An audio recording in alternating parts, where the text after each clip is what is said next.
Peace be with you, my friends.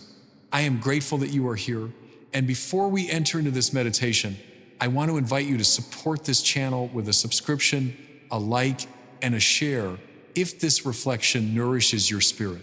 Your support allows these teachings to reach more hearts searching for the presence of God. Now let us turn our attention to the mystery before us. There is a moment in the book of Genesis that opens a window into the very heart of divine encounter.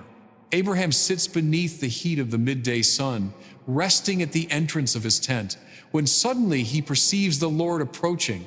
The text presents this appearance in the form of three mysterious figures, and yet Abraham is not confused, nor does he hesitate. The moment he recognizes the presence of God, he rises at once and runs to meet them. It is not a casual gesture. It is the instinctive movement of a soul awakened, aware that something infinitely greater than itself has drawn near. This instant response is significant. When God comes close, there is no room for delay. Abraham does not calculate, does not weigh his options, does not retreat into hesitation. His entire being moves toward the divine presence. He bows low, a gesture that is not merely cultural but theological. For bowing expresses the truth that God is not one interest among many, not a pleasant addition to an already full life, but the one in whom everything finds its meaning. Abraham's posture announces that he understands who stands before him. The scene then unfolds with a kind of sacred urgency. Abraham insists on serving these visitors with the best he has. He orders water to be brought, bread to be prepared, a calf to be cooked. What seems at first like ordinary hospitality is in fact the drama of a soul pouring itself out before God. He is not simply being polite. He is aligning his entire life with the presence of the divine. What Abraham embodies is the pattern of authentic faith, movement toward God, reverence before God, and the offering of one's life in service to God. This is the spiritual architecture upon which everything else rests. If God is real, then nothing matters more than responding to Him. If the divine presence enters our lives, then the only reasonable reaction is to give ourselves without reservation. Abraham does not yet know what these visitors will say or ask, but he knows that the proper posture before the Lord is availability. His attentiveness creates the space where God can speak, act, and reveal. And so the story becomes a mirror for us. How do we respond when God approaches? Do we rise quickly, or do we linger in distraction? Do we bow in the posture of worship, or do we keep God at the edge of our awareness, as though He were merely a background presence? Do we offer our time, our attention, our hearts, or do we allow the noise of countless anxieties to drown out the quiet voice of the divine? In Abraham, we see a soul fully awakened to the sacred. And this encounter becomes the doorway into a deeper revelation, for whenever God draws near, He does so not to overwhelm us, but to transform us. The three figures who stand before Abraham carry within themselves a mystery that the ancient Christian imagination would later see as a faint foreshadowing of the triune life of God. There is unity and plurality, distinction and harmony, an early whisper of the eternal communion that the Christian faith would one day articulate. But before any doctrine, before any theological formulation, there is the simple, raw encounter. God comes, Abraham responds, heaven touches earth, and a human heart opens. This opening scene sets the stage for the reflections that will follow.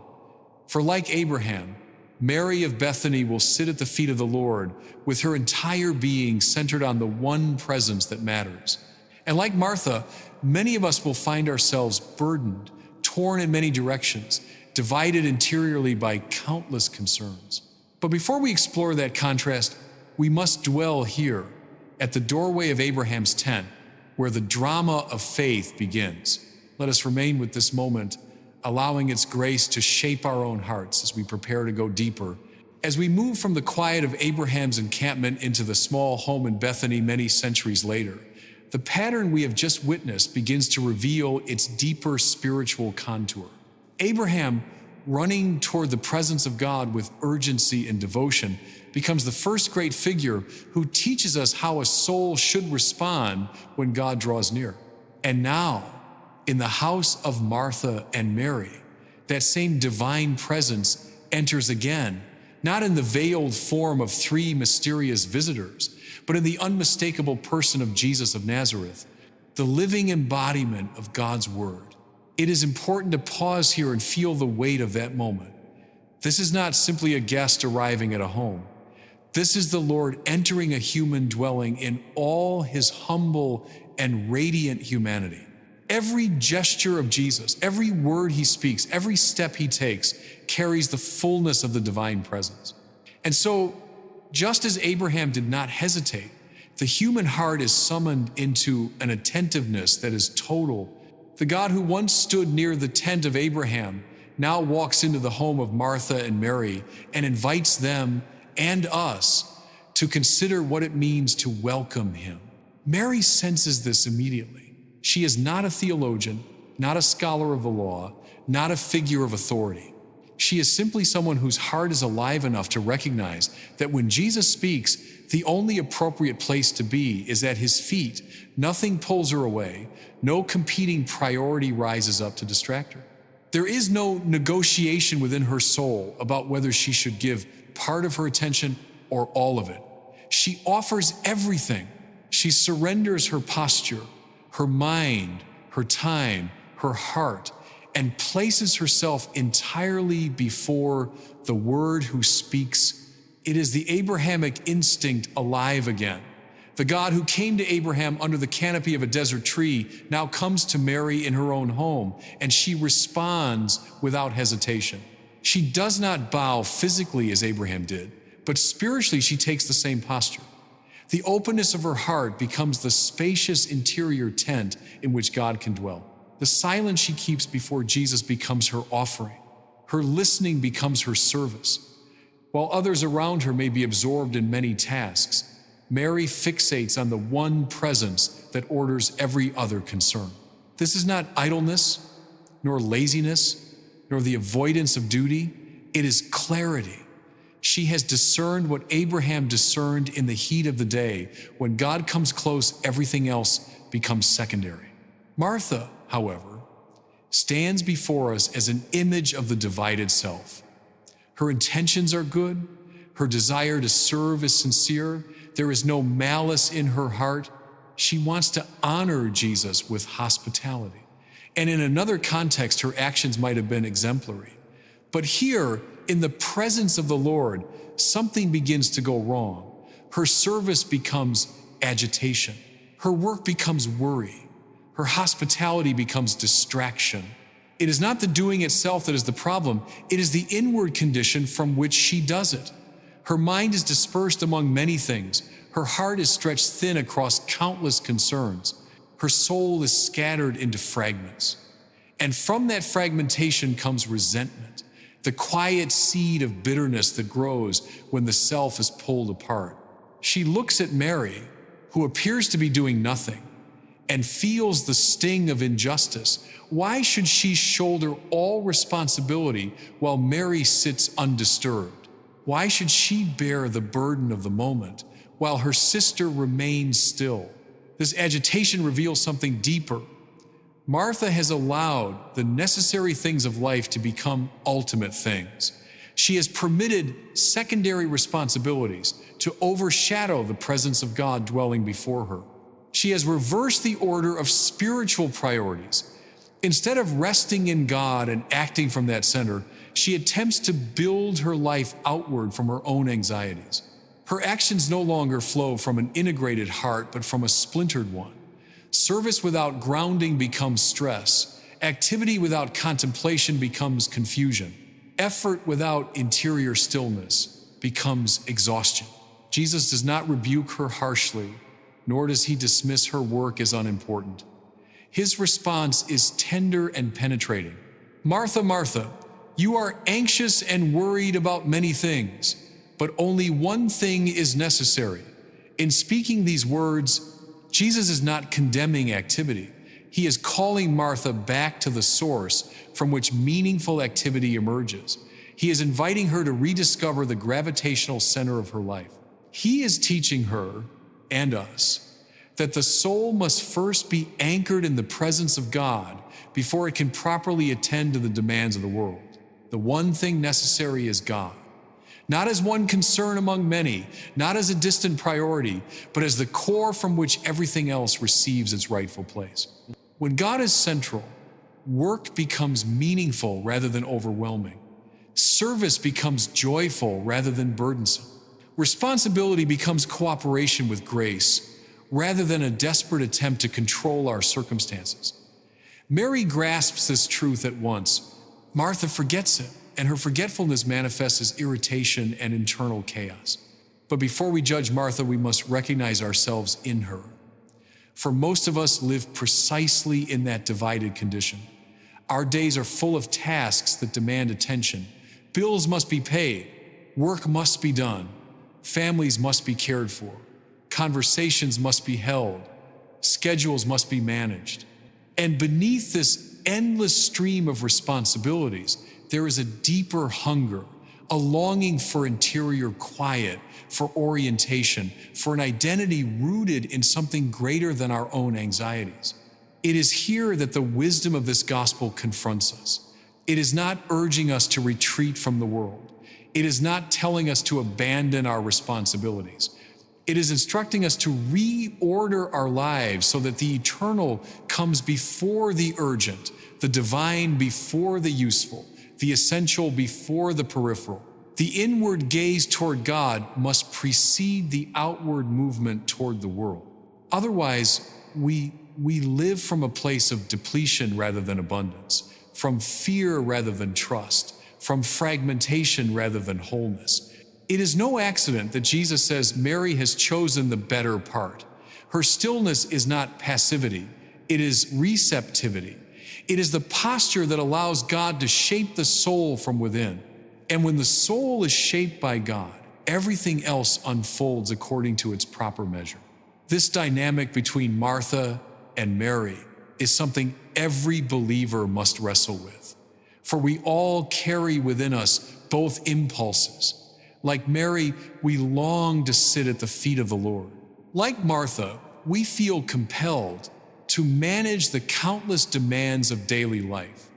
The spiritual task is not to eliminate one side, but to integrate the two. But integration is impossible until we allow God to become the unum necessarium, the one thing necessary. This is where the story of Abraham illuminates the story of Martha. Abraham's first movement is toward God. Everything else, including his elaborate preparations, flows from that primary orientation. His service is grounded in worship. His actions arise from contemplation. The outward hospitality is integrated with an inward reverence. Martha reverses the order. She moves first toward action and only then toward God, and as a result, her service collapses inward into anxiety. Mary reestablishes the right sequence. She sits at the feet of Christ. She receives before she gives. She listens before she acts. She allows herself to be formed by the Word before attempting to serve the Word. Herein lies the spiritual secret that Abraham, Mary, and Jesus himself teach us. Contemplation precedes action, and only contemplation rooted in God can purify action of its distortions. As this movement continues to unfold, the gospel will lead us deeper into the mystery of divine presence and human response. For the question is not merely how Mary found the better part, but how we can too. And that journey will invite us to consider what it means to build a life centered on the eternal rather than the immediate, on God rather than the countless competing demands that clamor for our attention. We will explore that movement in the next part, where this teaching broadens into the wider landscape of the spiritual life. If we linger a moment with the image of Mary seated at the feet of Jesus, we begin to glimpse a pattern that underlies the entire spiritual life. Being with God precedes doing for God. Listening precedes speaking. Receiving precedes giving. The movement of grace always runs from God to the human heart before it flows outward from the human heart into the world. When this order is reversed, the entire interior architecture of the soul becomes unstable. This is the deeper truth concealed within the tension between Martha and Mary, a truth that resonates far beyond their household and into every generation that has attempted to follow the Lord. For the human heart, by its very nature, seeks a center. It gravitates towards something that can hold its desires, orient its energy, and give coherence to the tangled, swirling interior landscape of thought and longing. If that center is God, everything finds its rightful place. But if that center is something less than God, even something good in itself, the soul collapses under the weight of divided attention and misplaced devotion. Martha's restlessness is not the result of too much work, but of insufficient grounding in the presence of the one who gives work its meaning. Mary's stillness is not the result of laziness, but of a profound recognition that without anchoring herself in Christ, any attempt to serve will become scattered and inwardly chaotic. This principle appears in almost every major figure of salvation history. Moses, before leading Israel, meets God in the burning bush and removes his sandals in reverence. Elijah, before confronting kings and false prophets, listens for the still small voice on the mountain. Isaiah, before speaking a single prophetic word, falls before the glory of God and confesses his unworthiness. Even the apostles, before they are sent into the world, spend years simply being with Jesus, absorbing his presence, allowing their entire vision of reality to be reshaped. No one can act fruitfully for God until they have first allowed themselves to be reoriented by God. And yet, our current culture almost irresistibly pushes us toward the posture of Martha. We are conditioned to measure value by output, significance by productivity, holiness by visible accomplishments. We live in a constant state of mental motion, pulled from one demand to another, answering endless messages, responding to continuous noise, navigating schedules that leave no room for interior quiet. The modern soul is not simply busy, it is fractured. It is dispersed across dozens of concerns that consume its attention and drain its strength.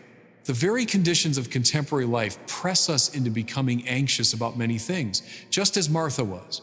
But beneath all this movement lies a deeper thirst, often unrecognized, a longing for stillness, a yearning for the gaze of God, a desire to be seen, known, and held by something greater than the endless stream of tasks that fill our days. This longing surfaces in unexpected moments, in the silence after a long day, in the ache beneath our busyness, in the subtle whisper that asks whether there might be something more essential, more